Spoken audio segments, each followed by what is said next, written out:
Welcome back to Our Community. Susie Thomas visiting with Amy Miller from Ohio Means Jobs. Job Outlook is very amazingly good if you happen to be looking for a job. You probably are not looking for a job because everyone seems to be very, very well hired right now, and employers are still really, really looking for new employees. So tell me about the Business Resource Network. What is this? Well, the Business Resource Network is a concept that was started actually in Columbiana, Trumbull, and Mahoning counties back in 2009. And the idea was that the workforce system, which Ohio Means Jobs is part of the state workforce system, couldn't do it alone. Economic development couldn't do it on their own. Training providers couldn't do it on their own. So wouldn't it make more sense if our communities came together to leverage our resources together and approach businesses in that way in order to serve them better?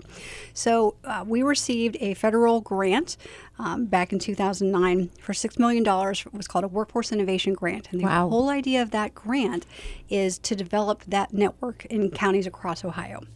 So we have had that grant. It was a 5-year grant, and we felt like it was such an important thing to keep going that we continued to keep going. But as we were working, with Ohio, and kind of realized, well, wait a minute, this idea is not just a good Ohio idea. This is a best practice. This is a federally recognized best practice, and we are, precariously close to the edge of other states. So how do we expand this? Is this something that you may have someone who's living in Columbiana County or even on the edge of Stark County, and they maybe work in Pennsylvania. Sure. It's an hour to Pennsylvania. Maybe they're going there.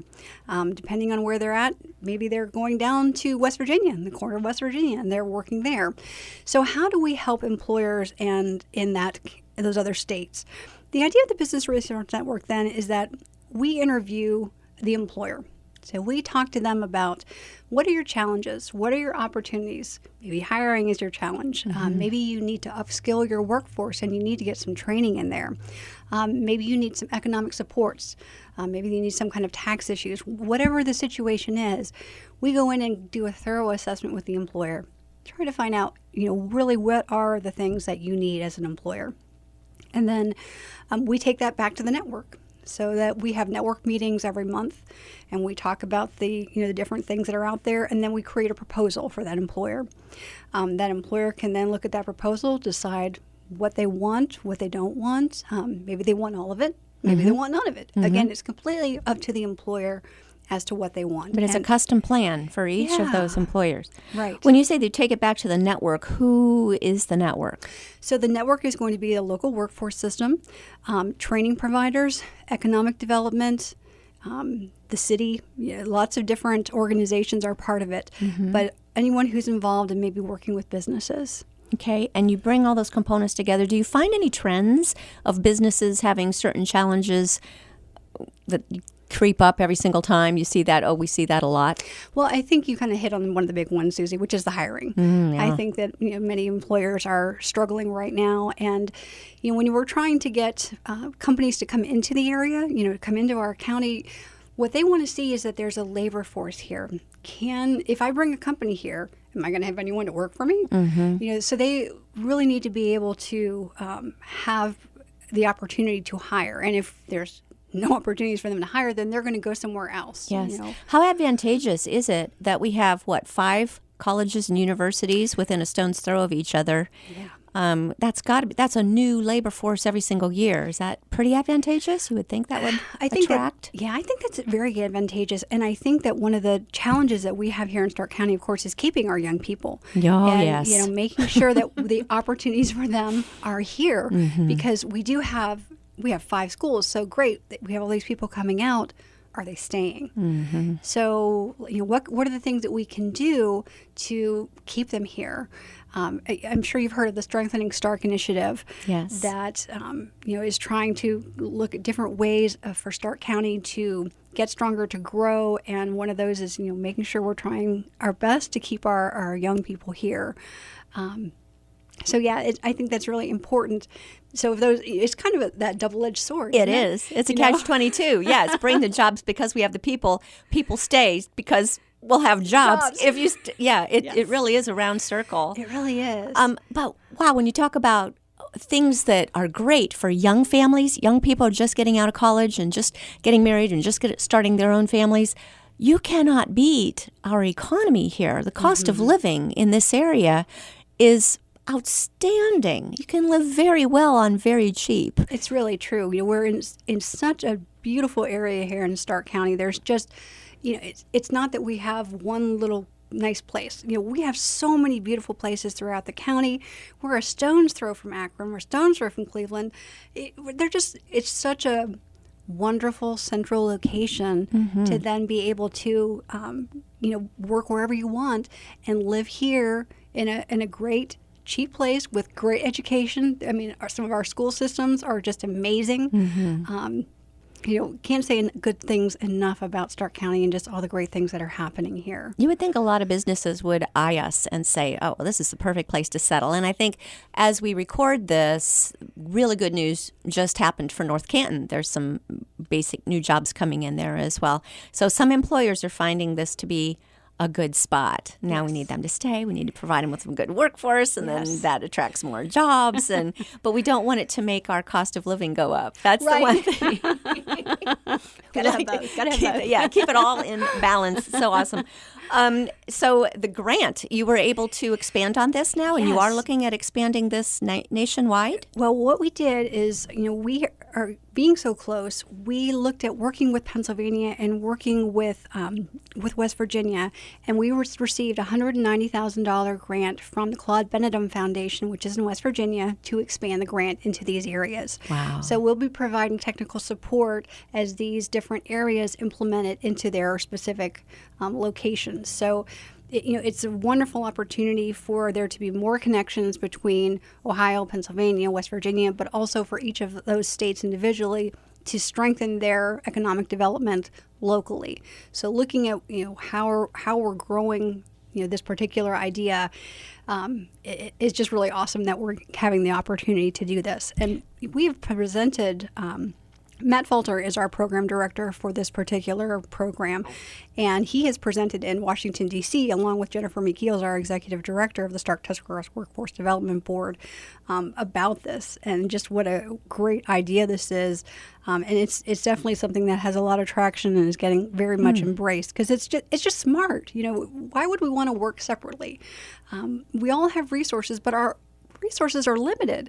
So why would we not take the opportunity to bring those resources together to maximize the impact for everybody? It's just a win all the way around. Absolutely. And I would think any business, particularly new businesses, startups, this would be just an amazing resource for them. What does it look like? How do they contact you and start to take advantage of it, Amy? They can just call our offices and they can speak with anyone in our business services unit. Kelly Hare is our business manager. She does an amazing job of coordinating the services to get this program moving. And they can just say, hey, I really am interested in finding out more about the Business Resource Network. I've got some challenges, or maybe I've got some opportunities and I'm looking at expanding, or maybe I'm having to downsize and I don't want to do that. Yeah. What do I need to do? Is there anything out there to help me at this point? What's the number? It is 330-433-9675. Okay, 330-433-9675. And what's your website? It is www.omjwork.com.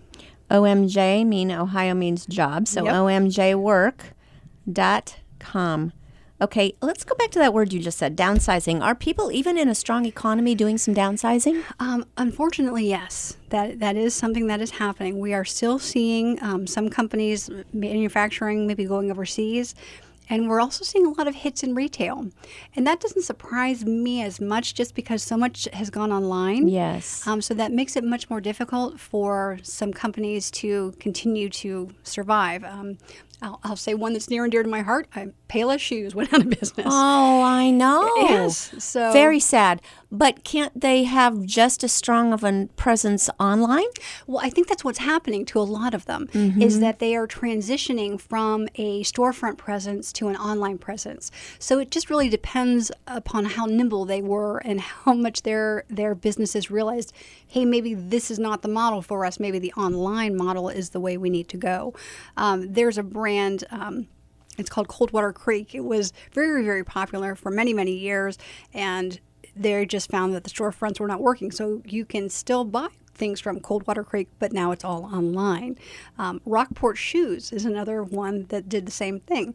They found that the businesses were not working for a storefront, but they could still make money very successfully online and transition to that kind of a business model. It seems to me those businesses would be even stronger because there would be basically no overhead of having to have a building.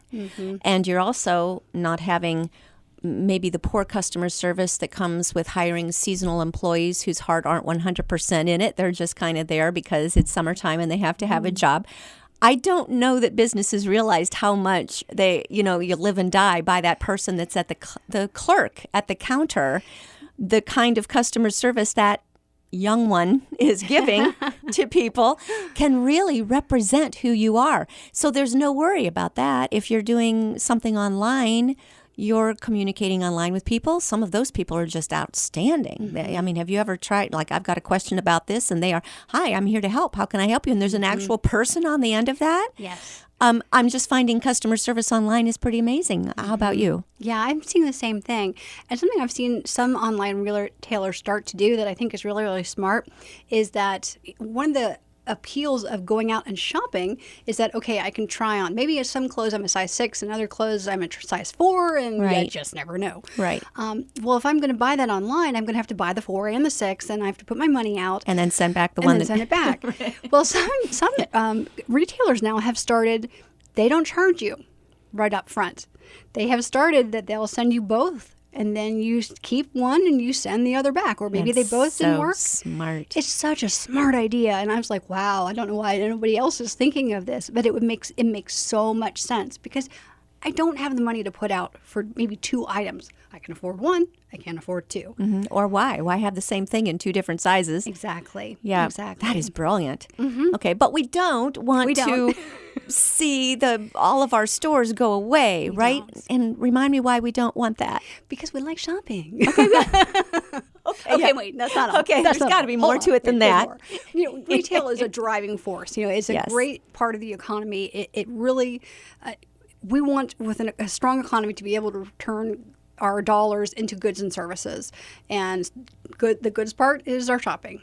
So making sure that those opportunities are there, that we have a diverse amount of options out there. It's a great thing. It keeps the economy strong. And it keeps it local. I mean, we have so many great local businesses that you really want to be able to support. It's much harder, when you have your big, giant online businesses, okay, that's one thing. But what about your small local businesses? They aren't going to go online and continue to be successful. They've got brick and mortar. They need to be able to be successful. So making sure that we're supporting those local employers, I think that's pretty big too. Okay, and that's all kind of part of this business resource network, yes? Absolutely. For those moms and pops that maybe they've got a neat little handmade craft that they like to do, and they set up shop and they're able to do it, and that's the only place you're going to be able to find that. Yeah. Or I'm thinking some of these places who put people who would not be able to work in other places, but they might be able to do some art, some clay, some molding, some kind of hand manufacturing of some kind, and put these people to work. And these are the only places that you can buy those things. We want to support those places and shop there. Absolutely. Awesome. Amy Miller, you always have wise words for us. Wonderful. And again, if people want to know more, go to omjwork.com. You can call 330-433-9675. Amy Miller, thank you so much for all you do in our community. Thanks for having me.